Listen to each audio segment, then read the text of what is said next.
Hello, everybody. Hopefully, you are having a great day. So, yesterday I did a video on common mistakes VIPKID students make. Today, I'm turning it around and talking about common mistakes that VIPKID teachers make. Now, of course, not everybody makes the same mistakes, and not everybody does a lot, and maybe some do more than others. I'm just talking about some that you can be aware to make sure to kind of watch out for so that you can have the best bookings and the most successful time with VIPKID. So, first, these are kind of common knowledge, but I do like to review them because I still do see them sometimes with some of my applicants. So, first, make sure that you have good lighting. Now, I know that that can be tricky because good lighting can be really expensive. So, I'm going to give you a little hack. So, the way that I do my lighting, and maybe it's not the best lighting, but it still is pretty good, and I don't have shadows on my face, which is what VIPKID they don't want shadows because we do so much with mouth placement and pronunciation. We want it to be clear and our TPR and facial expressions. So that's why lighting is so important. So what I do is actually my overhead light, I've taken off the cover and that has made it brighter. And then here's my thing. I took a side lamp and I tilted it so it's pointed straight at me, which of course would blind me normally. And I just took a garbage, or not a garbage, a grocery sack, a white grocery sack, and I put it over and used it as a diffuser. Super cheap, and my lighting is pretty good. I mean, of course, it's not professional lighting, but if you are looking for a quick way to spruce up your lighting, there's a really cheap way to do that. So, there's my first hint. Now, something else, please don't eat or drink on camera. And I know that that can be hard, especially if you have a cold and things like that. I always keep a cup next to me, and then I just try and make sure that I hydrate between my classes, which is really important for health. As any of you have seen, once you start doing lots of classes or all-nighters or things like that, you really, really have to be careful of your health. This is the next thing that I want to discuss. So, a common mistake teachers make is overbooking, not getting enough sleep, and not being healthy enough in the way that like hydration or exercise, because when you're sitting for a long time, that isn't good for the body. So there is great stretches you can do. Like I'll put my leg up on a thing. I've seen people who get the little they can do little bike riding things below their desk. I'll just stretch during class. People have standing desks. So there's lots of ways to do this. Now make sure that you are being aware or else you will burn out or cause health issues. So please, please be aware of those things. Next.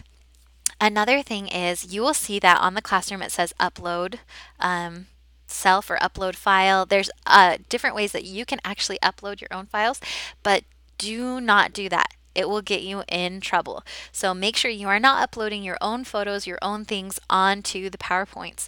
And so just that's a no-no. Don't do that. Next, I'm just seeing not enough wait time when you are talking with students. This will help with output and things like that. So just make sure that you're waiting and giving them that time to process. Imagine learning a new language and you have to translate it into that new language before you can speak it. And so, of course, some students are better at this than others, but please make sure you're giving that amount of wait time. Next, full sentences. Students often want to answer in one-word answers. So make sure you're encouraging that, especially the finger. If you've seen that, it helps a lot. So if they say like, Amy, great. My name is Amy. It really helps them see that it is separated into those 4 different groups because sometimes they'll run words together. So that's a great way to encourage those full sentences. Also, talking with a puppet, helping them with dialogue. Next, make sure your phonics are on point. There is a VIPKID video about synthetic phonics. Make sure that you are checking that out. You want to be careful and make sure you are saying the sounds correctly. Don't say k, l. We want to have k, l. Make sure that you are saying those so then the students say them correctly. Next, make sure that you have a backup because it will happen.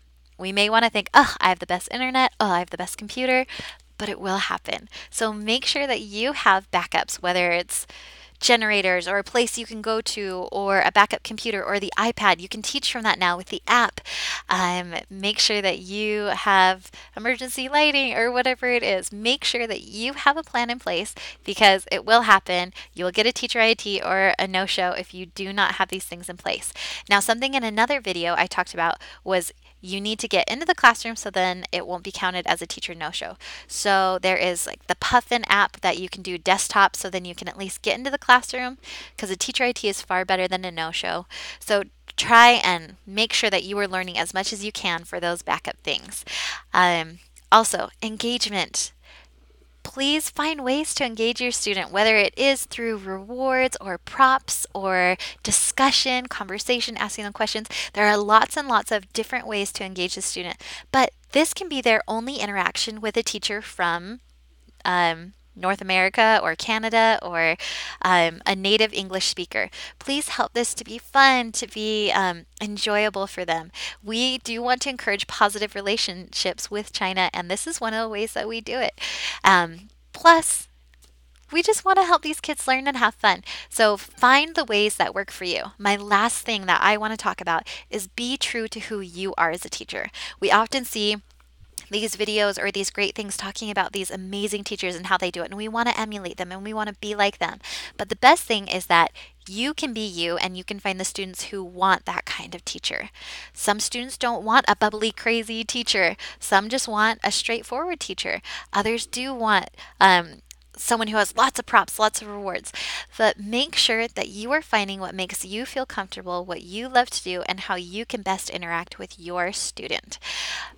So that's my last point. Just please, you are amazing the way that you are. And so find the way that your groove, your thing, and what kind of teacher you are. Please add any other common mistakes or things that you see that might help out a new teacher or someone who is still trying to get their footing. Thank you so much. Of course, you can add, correct, or do anything to my videos. Just write it below. Thank you so much for all of your support. You guys are awesome and happy teaching.